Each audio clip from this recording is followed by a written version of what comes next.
Hello मेरे दोस्तों, तो आज मैं आप लोग के वन शॉट वीडियो लेकर आया हूँ लॉज ऑफ मोशन का। वन शॉट वीडियो है ये लॉज ऑफ मोशन का। ठीक है, आप लोग बेफिक्रे से आराम से 1 घंटा 20 मिनट 1 घंटा 15 मिनट का ये वीडियो जाएगा। उतना में ये पूरा चैप्टर खत्म हो जाएगा। आप ध्यान से समझने का कोशिश कीजिएगा। थोड़ा सा लेक्चर फास्ट होगा क्योंकि वन शॉट वीडियो है, समझ गए।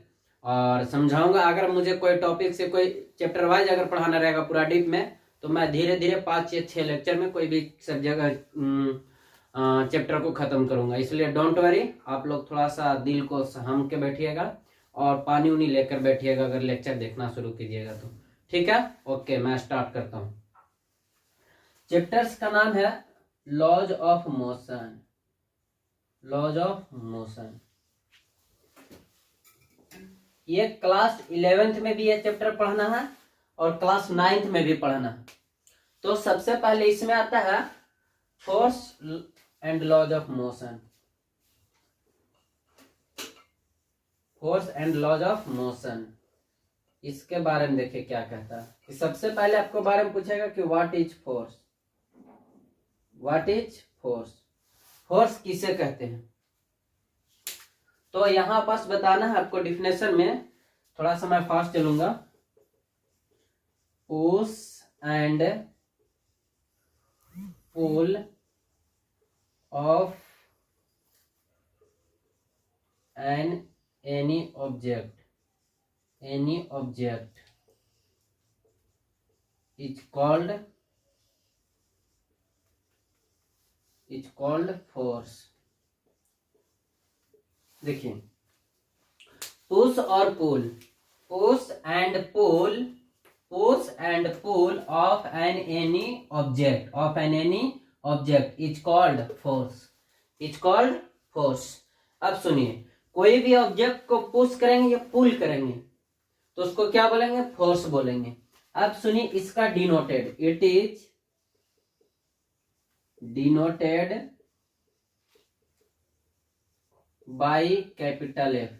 फोर्स को किससे डिनोट करते हैं, कैपिटल एफ से बात करते हैं, डिनोट करते हैं। इसका एसआई यूनिट, अगर इसका एसआई यूनिट की बात करें तो ये होता है न्यूटन। का होता है, न्यूटन, जिसको हम लोग कैपिटल एन से डिनोट करते हैं। और इसका जो सीजीएस यूनिट होता है, सीजीएस यूनिट, ये आपका होता है बच्चा डाइन। क्या होता है, डाइन। और 1 न्यूटन में 10⁵ डाइन होता है। 10⁻⁴ कितना डाइन होता है, 5 डाइन। ये कुछ इंपॉर्टेंट हो गई क्वेश्चन नहीं टॉपिक कि व्हाट इज फोर्स। फोर्स बोलेंगे क्या, push and pull of an any object is called force. अब it is denoted by, force को किससे डिनोट करते हैं, एफ से डिनोट करते हैं। एस आई यूनिट क्या हो जाएगा फोर्स का, तो न्यूटन हो जाएगा। सीजीएस यूनिट क्या होता है, तो इसको डाइन होता है। और 1 न्यूटन में कितना डाइन होता है, 10⁵ डाइन होता है। अब इसके बाद मैं बात करता हूं effect of force. Effect of force, तो इफेक्ट ऑफ फोर्स में सुनिए क्या होगा। इफेक्ट ऑफ फोर्स, ये थोड़ा सा धींगा रहने के कारण नहीं चल रहा ढंग से। इफेक्ट ऑफ फोर्स,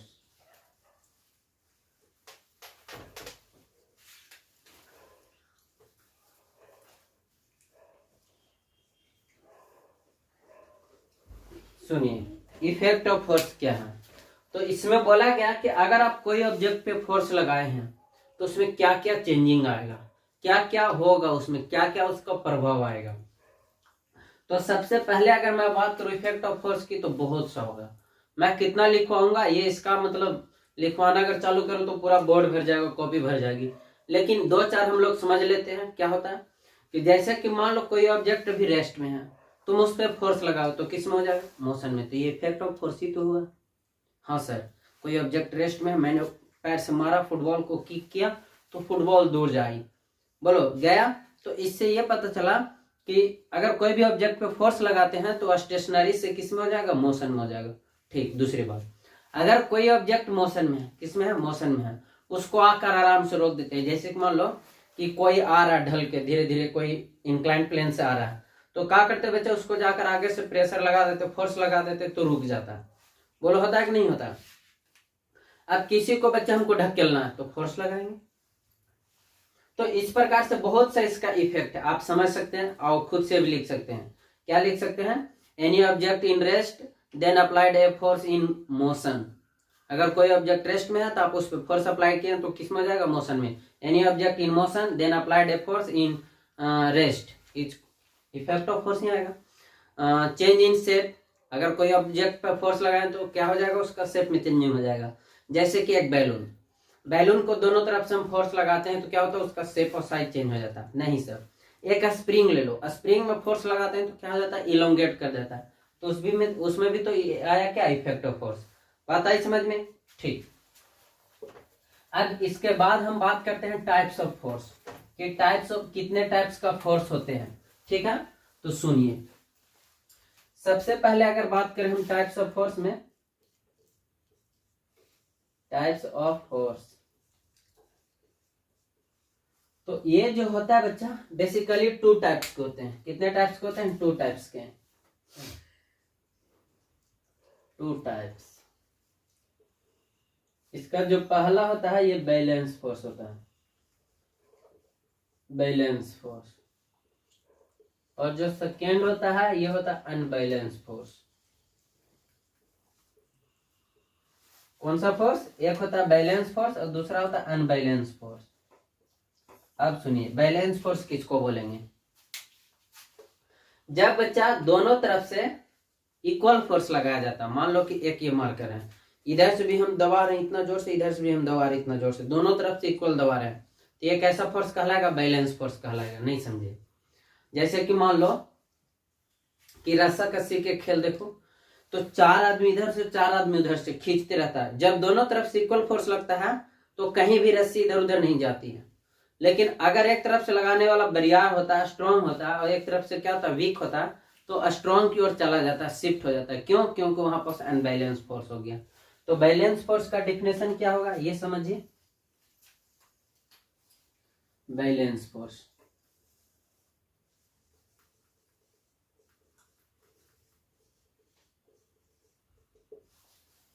बोलेंगे बच्चा, balance force, the net force acting on a body,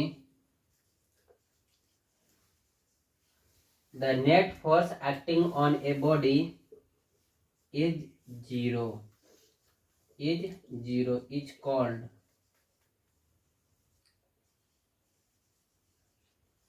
balance force, is called balance force. नहीं आया समझ में? जब कोई भी ऑब्जेक्ट पे अगर फोर्स लगाएं तो उसका जो नेट फोर्स है, रिजल्टेंट फोर्स है, वो क्या आ जाएगा? 0 आ जाएगा। तो उसको क्या बोलेंगे? Balance force. जैसे कि मैं बात करूं, एक ये ऑब्जेक्ट है, हाँ सर, अब इधर से मान लो कि लगा रहे हम 10 न्यूटन का फोर्स, और ये इधर से लगा रहा है 10 न्यूटन का फोर्स। अब बताइए ऑब्जेक्ट किधर जाएगा? इधर जाएगा किधर जाएगा? तो कोई बच्चा कहेगा सर 10 न्यूटन इधर से लग रहा है, 10 न्यूटन इधर से लग रहा है, सर दोनों का अपोजिट डायरेक्शन है, तो एक दूसरे को क्या कर देगा? निगलेक्ट कर देगा। अगर इधर वाला मान लो कि पॉजिटिव है 10 न्यूटन, तो इधर वाला क्या होगा? इधर वाला नेगेटिव हो जाएगा 10 न्यूटन। अरे बोलो, अपोजिट डायरेक्शन में तो एक उल्टा होगा ना। अब दोनों को बच्चा जब ऐड करोगे या कुछ करोगे, नेट निकालोगे, तो क्या हो जाएगा? ओवरऑल 0 आ जाएगा। तो इस प्रकार की कोई भी कंडीशन में अगर फोर्स लगता है तो क्या कहलाएगा? Balance force. नहीं समझे? जैसे कि मान लो कि अब मेरे 2 आदमी आए, एक आदमी इस हाथ को और एक आदमी इस हाथ को पकड़े और खींचेगा, दोनों इक्वल फोर्स है, तो बताइए मैं किधर जाऊंगा? इधर जाऊंगा इधर? कोई बच्चा कह रहा है सर बीच में से ऐसे फट जाइएगा। अरे बोलो, हाँ, जब जब उतना बच्चा उतना जोर से अगर कोई फोर्स लगाएगा तो बिल्कुल मेरा 2 हाथ दोनों आदमी के हाथ में चला जाएगा। बताइए समझ में? लेकिन मैं भी उतना कमजोर नहीं हूँ, मैं स्ट्रांग हूँ। तो ये एक इधर से खींचने वाला, एक इधर से खींचने वाला, दोनों इक्वल फोर्स लगाएगा तो मैं इसी जगह पे फिक्स रहूंगा। बात आ रही समझ में कि नहीं आ रही है? चलो, आई तो बहुत अच्छा। अब अनबैलेंस फोर्स देखिए क्या होता है। अनबैलेंस फोर्स,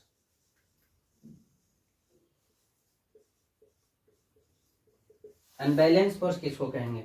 जब कोई भी ऑब्जेक्ट पे नेट फोर्स 0 नहीं होता, इधर से लगाने वाला 10 न्यूटन, इधर से लगाने वाला 5 न्यूटन, तो नेट फोर्स यहाँ पास 0 नहीं होगा।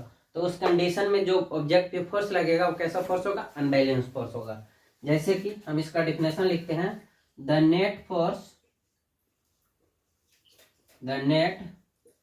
फोर्स अप्लाइड, या एक्टिंग भी लिख सकते हैं, अप्लाइड ऑन एनी ऑब्जेक्ट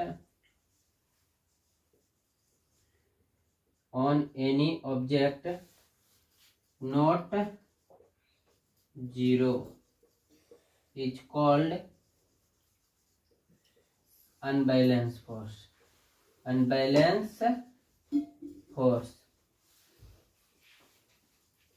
और सुनो, अनबैलेंस फोर्स का जो डायग्राम बनेगा ये इस प्रकार से बनेगा। मान लो कि इधर लग रहा है बच्चा 10 न्यूटन का, और इधर से लग रहा है कितने न्यूटन का? 5 न्यूटन का।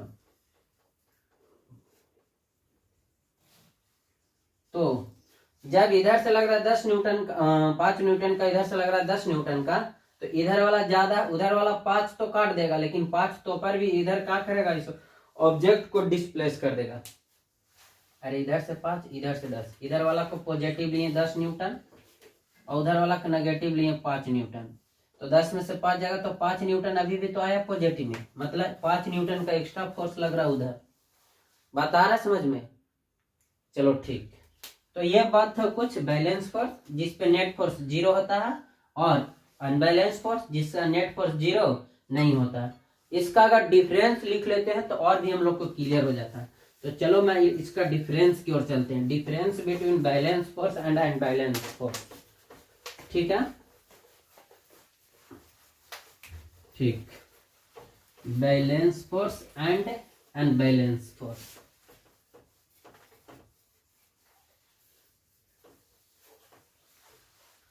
क्या लिखेंगे बच्चा? Difference between balance force and unbalance force. अब सुनो, बैलेंस फोर्स और अनबैलेंस फोर्स में डिफरेंस कैसे लिखेंगे? एक को बच्चा हम ब्लू से लिखेंगे, एक को ब्लैक से लिखेंगे, ताकि आपको अच्छा से दिखाई पड़ेगा। यह हो गया बैलेंस फोर्स, और उसका लिख देंगे अनबैलेंस फोर्स। सुनो, बैलेंस फोर्स में क्या होगा बच्चा? The net force acting on any object is 0। और इसका जो दूसरा होगा, the body is not accelerated. जो बॉडी होगा वो एक्सीलरेटेड नहीं होगा। और थर्ड केस में बैलेंस फोर्स का थर्ड केस हो जाएगा, ये दोनों लिख लेते इसका पहले। क्या हो जाएगा? ये हो जाएगा अनबैलेंस फोर्स। फर्स्ट में हो जाएगा बच्चा the net force is not 0। The net force acting on any object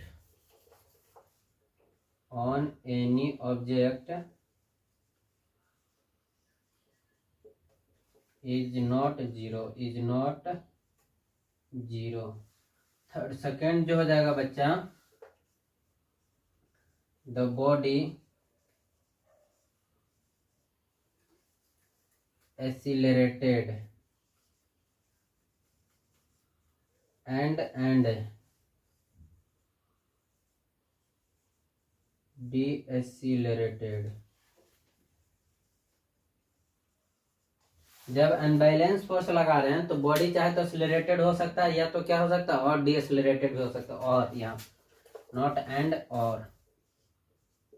बात आ रहा समझ में कि बैलेंस फोर्स में जो नेट फोर्स होता है 0 होता है और बॉडी जो होता है नॉट एक्सेलरेटेड। मतलब इसमें क्या होगा कि पहले जितना स्पीड से चल रहा है उतना ही स्पीड से चलेगा। किसमें?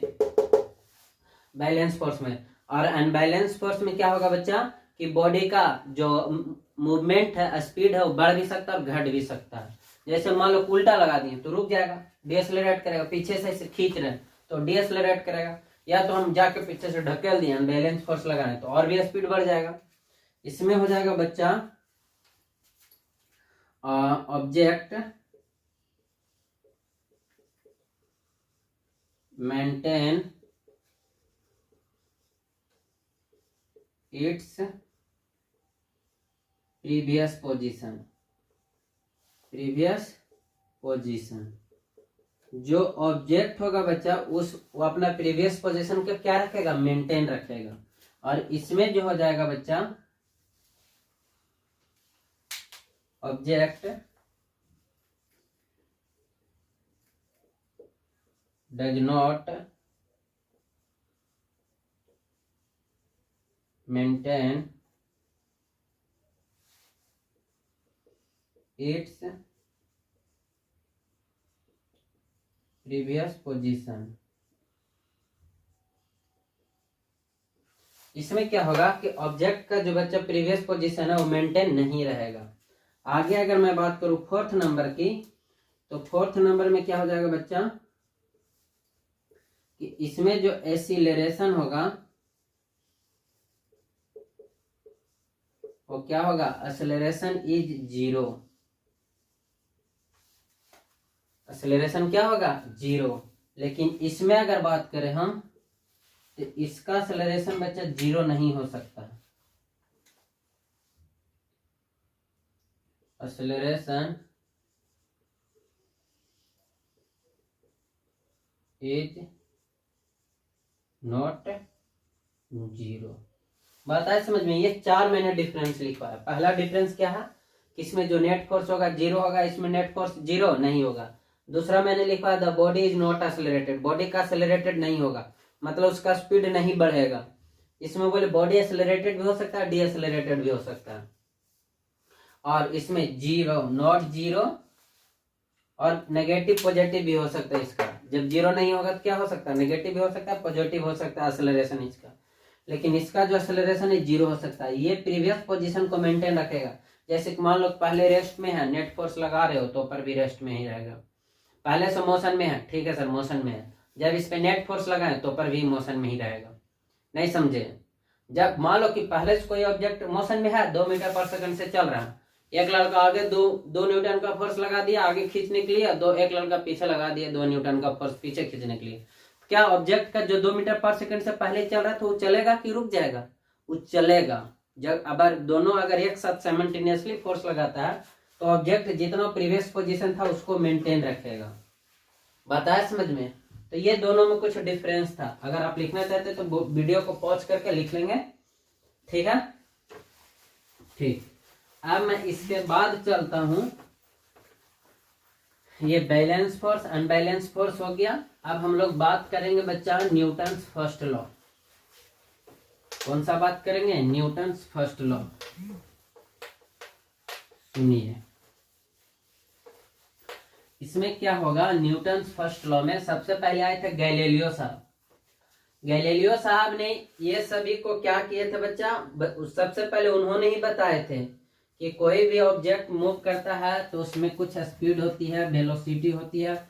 ये सबसे पहले गैलीलियो साहब ही नहीं बताए थे, लेकिन उन्हीं का एक्सपेरिमेंट को उन्हीं को कुछ पढ़ के बच्चा ये न्यूटन साहब ने ये 3 अपना लॉ दे दिए मोशन से कि मेरा ये देखिए 3 लॉ हो जाएगा। ऐसे ऐसे अगर कोई ऑब्जेक्ट मूव करेगा ये तो ये होगा, ये तो ये होगा। तो सुनो Newton first law.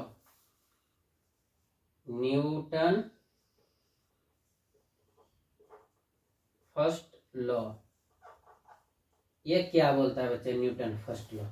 Newton first law या तो इसी को बोलते हैं बच्चा लॉज ऑफ इनर्शिया, तो इसी को क्या बोलते हैं? Laws of inertia.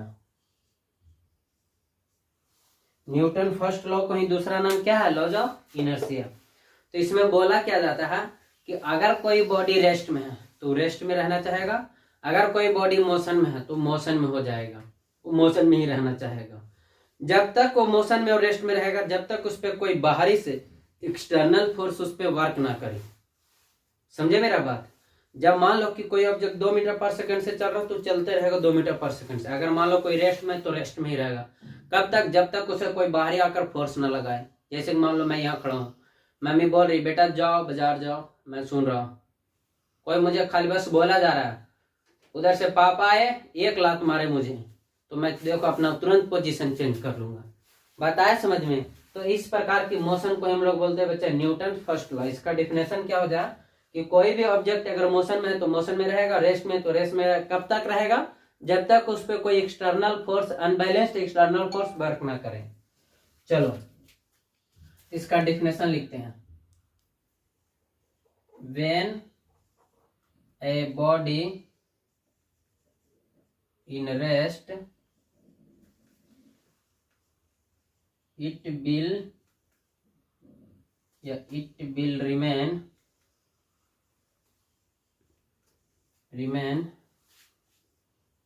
रेस्ट। क्या समझ लीजिएगा? यहां से rest, it will remain at rest and in motion it will remain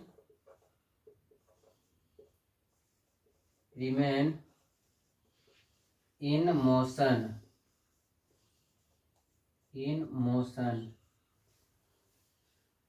until and unless applied external unbalanced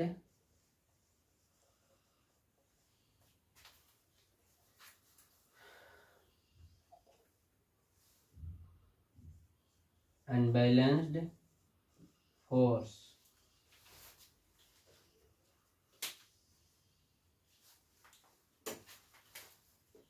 सुनिए, ये बच्चा न्यूटन फर्स्ट लॉ क्या कहता है? When a body in rest it will remain at rest. अगर कोई body rest में तो किस में रहेगा? रेस्ट में।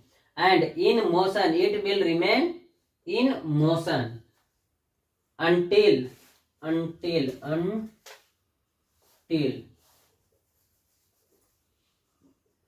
until unless applied external force on it is called Newton first law.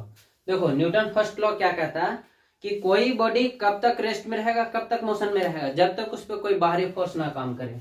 जैसे कोई मैंने लिखा हूं, when a body in rest it will remain in rest. अगर कोई बॉडी रेस्ट में है तो रेस्ट में ही रहेगा।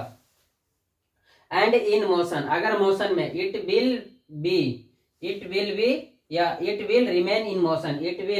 Remain in motion until unless applied external unbalanced force on it। जब तक उस पर कोई बाहरी एक्सटर्नल फोर्स और एक्सटर्नल अनबैलेंस फोर्स वर्क ना करे। बात आया समझ में? इसी को बोलते हैं बच्चा क्या? Newton first law. अब मैं बात करूंगा न्यूटन सेकंड लॉ की। उससे पहले कुछ बात कर लेते बच्चा इनर्शिया की। इनर्शिया की बात कर लेते यहीं पास। इनर्शिया, तो इनर्शिया क्या होता है बच्चा? इनर्शिया होता है कि the tendency of object maintain its previous position. कोई भी ऑब्जेक्ट का टेंडेंसी होता है वो अपना क्या करने का? प्रीवियस पोजीशन को मेंटेन करने का। उसी को इनर्शिया बोलते हैं। उसी को क्या बोलते हैं? इनर्शिया। या तो आप ऐसे भी लिख सकते हैं, the property of material to resist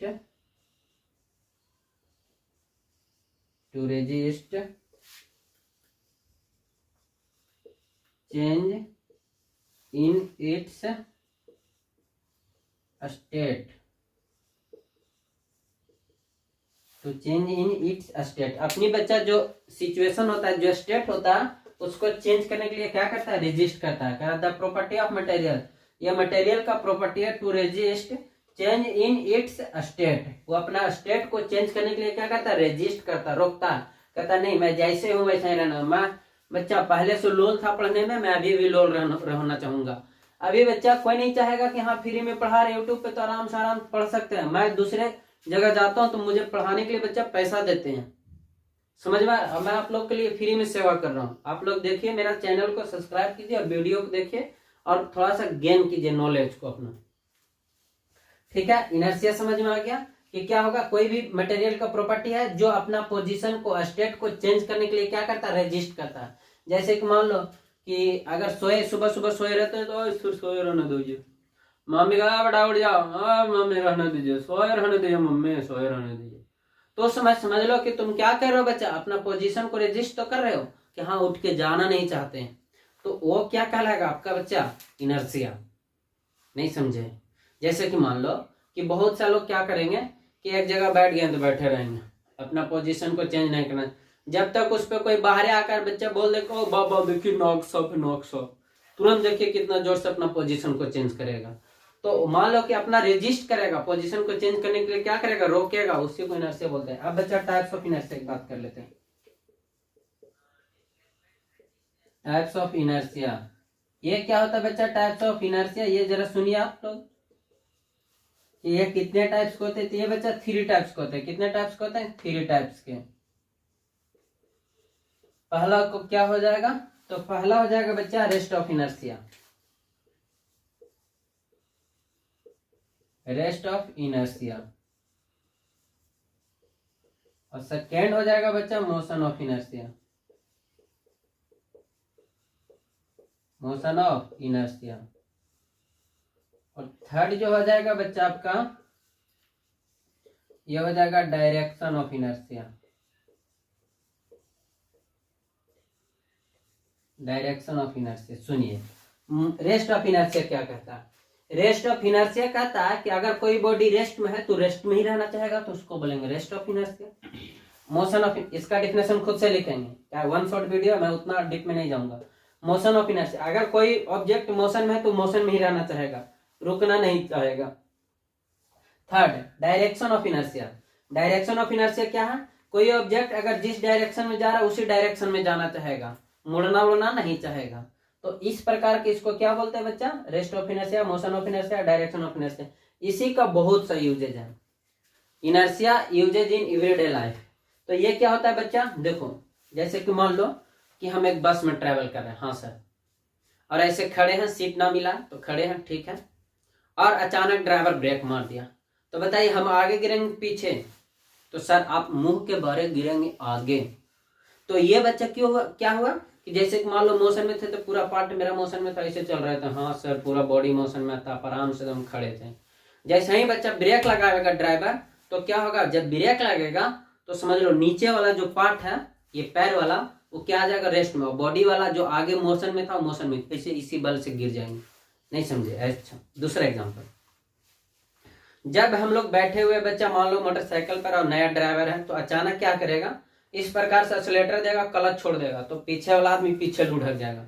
क्यों, वहां पास भी रीजन आता है बच्चा मोशन ऑफ इनर्शिया, सॉरी इसका रेस्ट ऑफ इनर्शिया का, उस टाइम रेस्ट ऑफ इनर्शिया।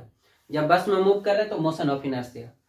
अगली बात, अगर बच्चा हम लोग मूव कर रहे हैं कोई डायरेक्शन में, इस प्रकार से मूव कर रहे हैं, बोलो कर रहे हैं कि नहीं कर रहे हैं, तो बच्चा जब वो अपना डायरेक्शन को देखते हो, पानी में थोड़ा सा चक्का को घुमाते हैं साइकिल का या व्हीकल का, तो पानी नीचे पीछे फेंकता है, तो किसके कारण, यही तो डायरेक्शन ऑफ इनर्शिया, कि हम ऐसे घूम रहे थे तो ऐसे ही घूमना चाहेंगे। पानी जो है तो उसको तो नीचे रहना चाहिए था, ऐसे सर यहाँ रहना चाहिए था, लेकिन जब ये इसमें टायर आता है तो टायर आने के साथ साथ इसके साथ पानी आ जाता है। तो कहता है कि जब हम मोशन में थे तो मोशन में ही रहना चाहिए, और इस डायरेक्शन में मूव कर रहे हैं तो हमको इधर ही जाना चाहिए। इसीलिए बच्चा ऊपर जब जाता है तो पानी और टायर का बीच का कॉन्टेक्ट छूटता है और पानी इस डायरेक्शन में भागता है, जो कि पीछे वाला आदमी को पड़ जाता है। बोलो तो किसके कारण होता है, डायरेक्शन ऑफ इनर्शिया के कारण। कोई कंफ्यूजन, बाकी इसका डीप अगर जानना चाहते हैं तो मैं इसके बाद, अभी तो चल रहा है बच्चा एग्जाम का टाइम, तभी मैंने अपना यूट्यूब स्टार्ट किया हूँ। इसके बाद से मैं फिर से डीप में इसका पढ़ाऊंगा, और पूरा मैथ को भी मैंने पूरा पढ़ाऊंगा, एक एक चीज को, मैथ और फिजिक्स। और आप लोग अगर सपोर्ट करेंगे तो केमिस्ट्री भी पढ़ा देंगे। चलिए अब इसके बाद हम बात करते हैं बच्चा किसका, मोमेंटम को। किसको बात करते हैं, मोमेंटम को। फर्स्ट लॉ हो गया। सर कोई बच्चा कह रहा है सर सेकेंड लॉ बताइए। हाँ सेकेंड लॉ बता देता मैं, लेकिन सेकेंड लॉ में क्या आता है, मोमेंटम आता है। और मोमेंटम आएगा तो बिना मोमेंटम जाने हुए अगर हम पढ़ते हैं तो फिर उसमें भी दिक्कत है। तो सबसे पहले अभी पढ़ेंगे हम लोग क्या, मोमेंटम। मोमेंटम क्या होता है, मोमेंटम। तो सुनिए मोमेंटम आता कब है, जब कोई ऑब्जेक्ट मोशन में होता है। जब कोई ऑब्जेक्ट किस में होता है, मोशन में होता है, तभी मोमेंटम है। तो पूरा डेफिनेशन से भी क्लियर हो जाएगा। ये होता क्या है, द प्रोडक्ट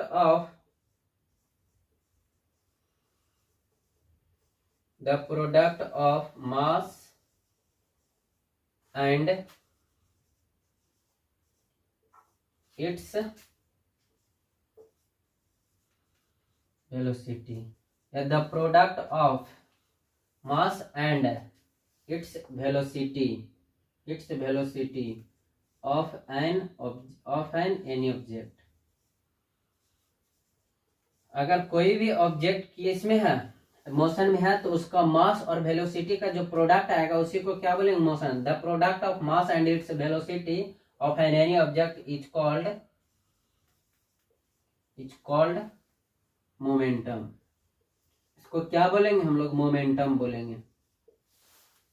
जब कोई ऑब्जेक्ट रेस्ट में है और उसका मोशन में है, तो उसका मास और वेलोसिटी का जो इनटू आएगा उसी को हम लोग क्या बोलेंगे, मोमेंटम बोलेंगे। अब it is denoted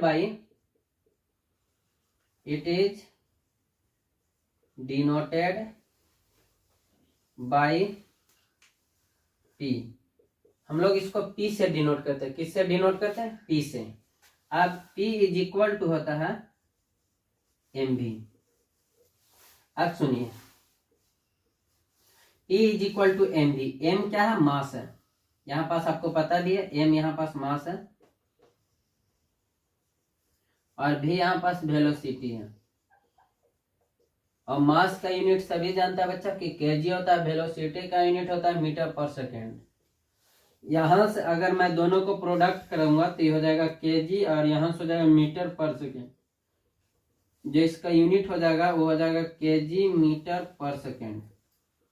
KG metre per second. ये किसका यूनिट निकल के आया, ये बोलो किसका यूनिट निकला, मोमेंटम का यूनिट निकला। इसको अगर बच्चा दूसरे फॉर्म में लिखेंगे तो क्या लिखेंगे, केजी मीटर सेकेंड इनवर्स, इस प्रकार से। तो आप लोग को ऑब्जेक्टिव क्वेश्चन में ये भी लिखा हुआ मिल सकता है कि बताइए इसमें कौन सा जो है मोमेंटम का यूनिट है। बात आ रही समझ में, अरे बोलो समझ में आ रहा है कि नहीं आ रहा है, ठीक। तो ये मोमेंटम कुछ था। अगर मैं इसी में बोलूं चेंज इन मोमेंटम बता दो, क्या बता दो, चेंज इन मोमेंटम। तो चेंज इन मोमेंटम कैसे निकलेगा, देखिए चेंज इन मोमेंटम क्या होगा, जैसे कि मान लो कि एक ये बॉडी है, अभी मूव कर रहा है बच्चा 20 मीटर पर सेकेंड से, हाँ सर। और ये कुछ समय में बच्चा इसका जो स्पीड है ये हो जाता है बच्चा 40 मीटर पर सेकेंड। इसका मास था बच्चा m और अभी भी मास m ही है।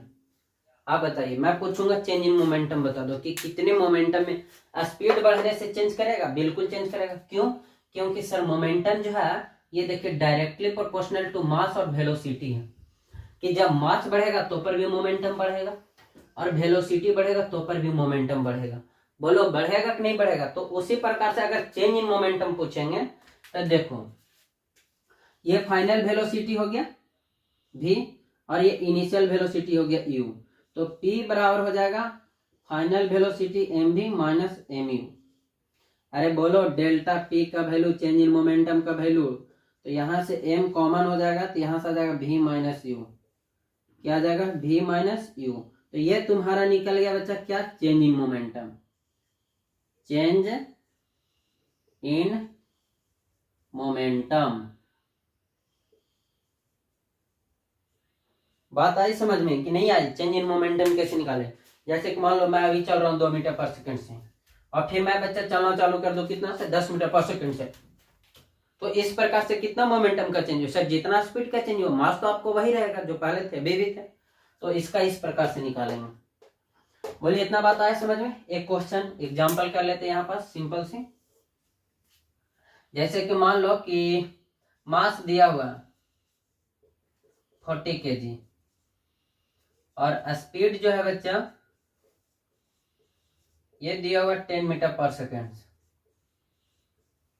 अब यहां से P पूछा जाएगा मोमेंटम, तो लिखेंगे मास इंटू वेलोसिटी। और मास कितना है, मास है 40 और वेलोसिटी कितना है 10, तो P बराबर यहां से आ जाएगा 40 इंटू 10 हो जाएगा 400। और इसका यूनिट होता है kg metre per second square, sorry kg metre per second, kg metre per second. तो ये हो गया आंसर। नहीं है समझ में। और भी इसका आप जाकर देखिएगा, एग्जाम में क्वेश्चन पूछा होगा और बुक में भी आपको क्वेश्चन दिया होगा।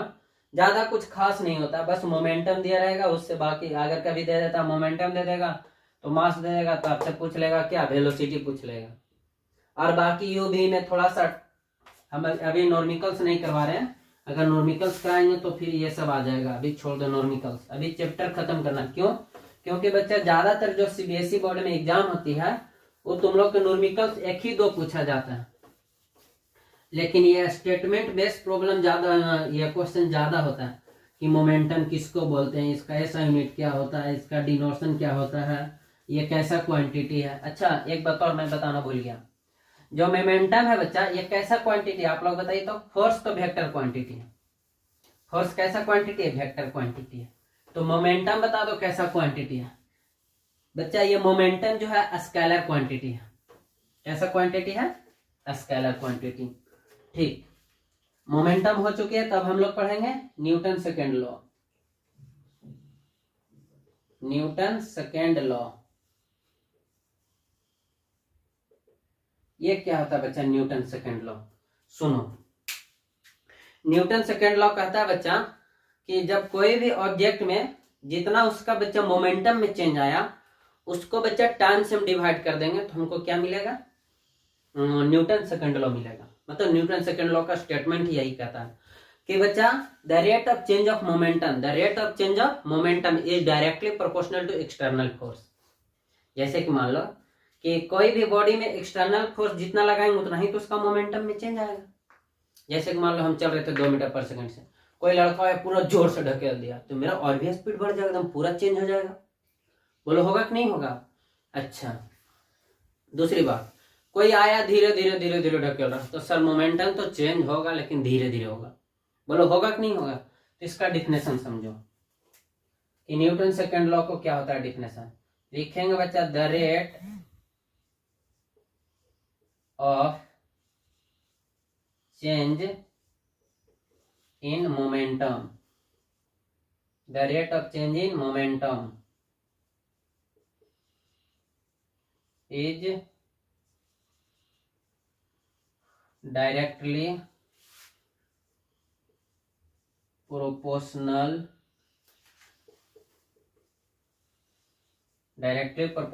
to applied unbalanced external force।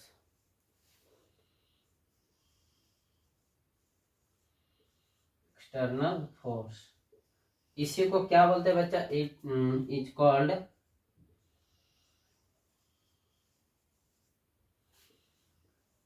Newton second law.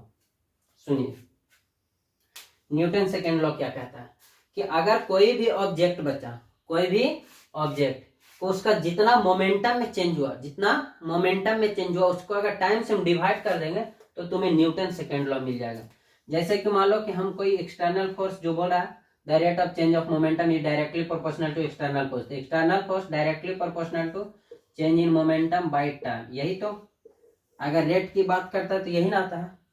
मैं पिछले दिन ही बताया कि जैसे ही रेट का नाम सुनाई पड़े तो समझ लेना रेट मरा चुका, टाइम से डिवाइड हो चुका।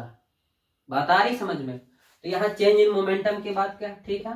तो यहाँ से जो फोर्स हो जाएगा वो डायरेक्टली प्रोपोर्शनल हो जाएगा चेंज इन मोमेंटम। अभी निकाले थे, एम कॉमन कर लेंगे v माइनस यू और बाई में टी। अरे बोलो, अभी तो बताए थे एम कॉमन करके सर ऐसे बताए थे, आप छल कैसे बताए थे? तो हम बताए थे m v minus m u. अरे बोलो, ये चेंज इन मोमेंटम बताए थे। जब रेट बोला है तो टाइम, यहाँ से क्या करेंगे, डेल्टा पी, एम कॉमन हो गया तो यहाँ से आ जाएगा v माइनस यू। अरे बोलो, मुंह तो खोलो। तो मैंने ये बताया था। तो यहाँ पास देखो कि जो फोर्स है ये डायरेक्टली प्रोपोर्शनल है। ये बच्चा m को m रहने दो और v minus u by t. अब बताओ v माइनस टी, तो v is equal to u plus a t. यहाँ से बताए थे कि u को इधर ले आओ तो v minus u is equal to a T.